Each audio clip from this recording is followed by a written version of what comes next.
I got you. I understand. Okay. All right, y'all. So we're at the 29th ABFF in Miami Beach, and I'm here with Adrian Holmes, who plays Uncle Phil on Bel-Air. How's it going? It's great. I'm just so happy to be here. Yeah, your second time here, right? It's my second time here. Yeah, I was here in 2022. Yes.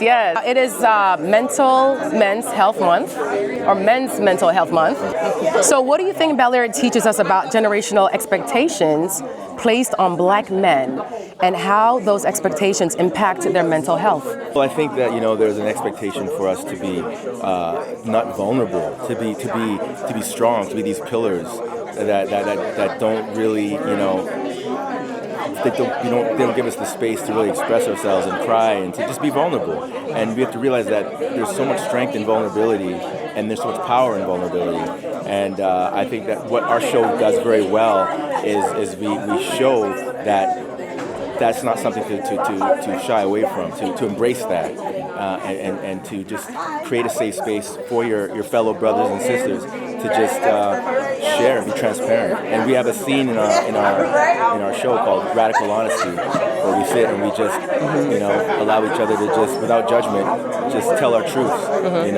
So I think that the next generation needs to just understand that it's okay to cry, it's okay to feel. Don't block those emotions out, and that will just make you even stronger.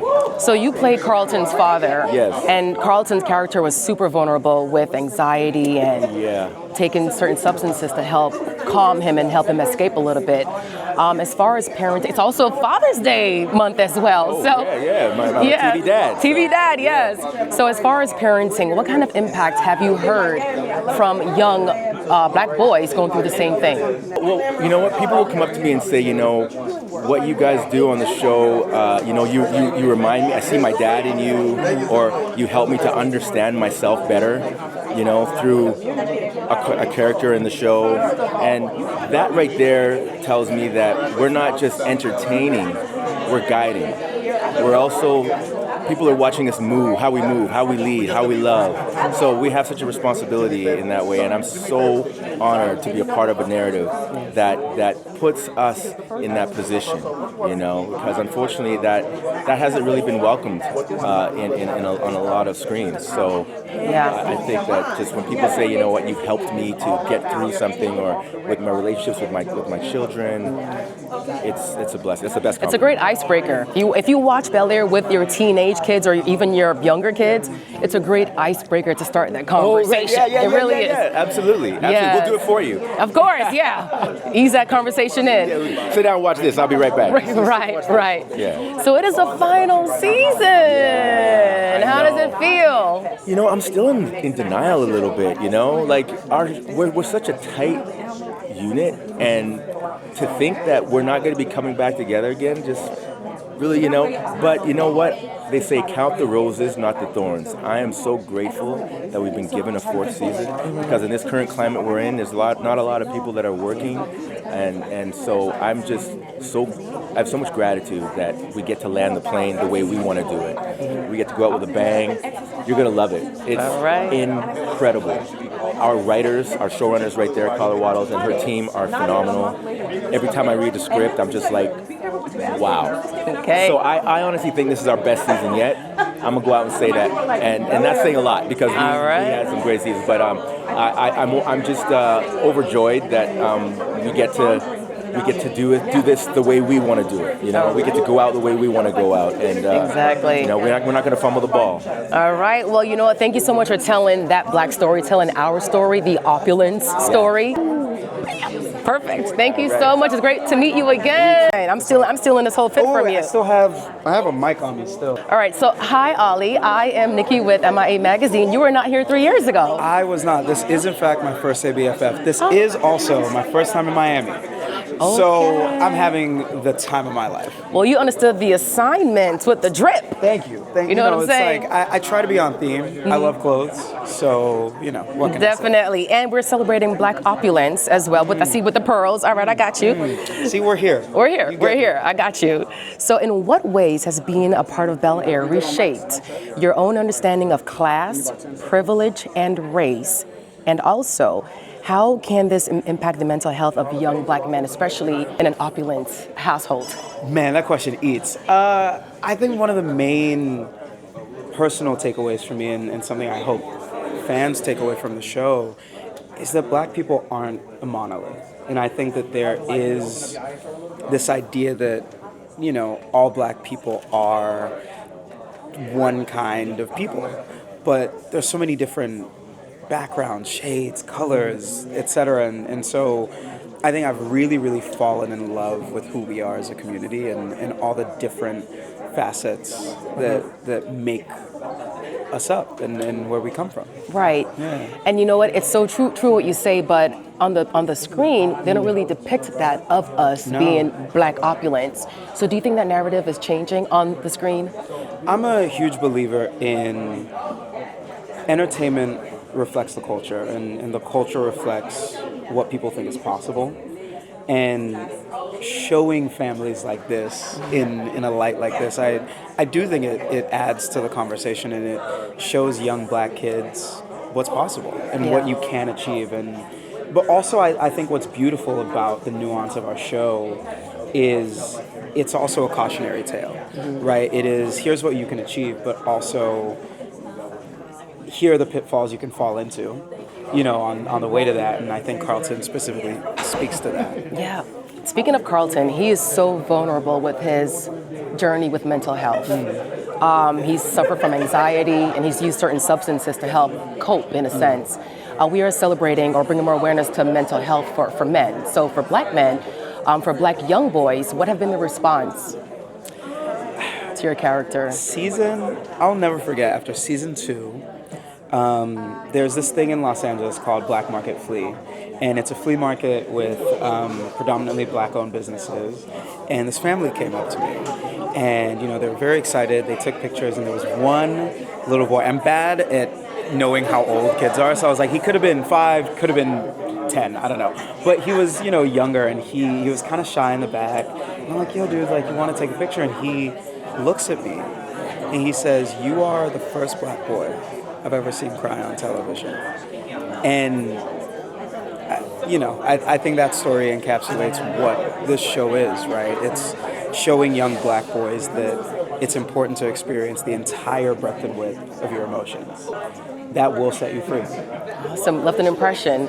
Awesome. Thank you so much. It's a pleasure meeting you. Thank you so much. Beautiful interview. Thank you. I appreciate it. I took my time. I want it to be meaningful. You know what I'm saying? Thank you. All right. Thank you so much. All right. I love this fit. Well, Hillary's not here, so I was trying to channel my inner Hillary. Yes, I love it. Maybe some Ashley too, with the plaid. It's totally Ashley too. Awesome. All right, y'all. So I'm here with Cassandra Freeman. She plays Aunt Viv on Bel-Air. How's it going? It's fantastic. Who's not? You can't help but be happy when you're in Miami and ABFF. Okay, that's love on love on love. And it's not raining outside, so it's shiny and sunny outside, y'all. Period. Right. Yes. Yeah. How has playing a woman of power and grace with a wealthy black household challenged the usual narratives we see about black motherhood or womanhood? I like to think that Aunt Viv is not necessarily powerful. You see a woman becoming. If you watch the first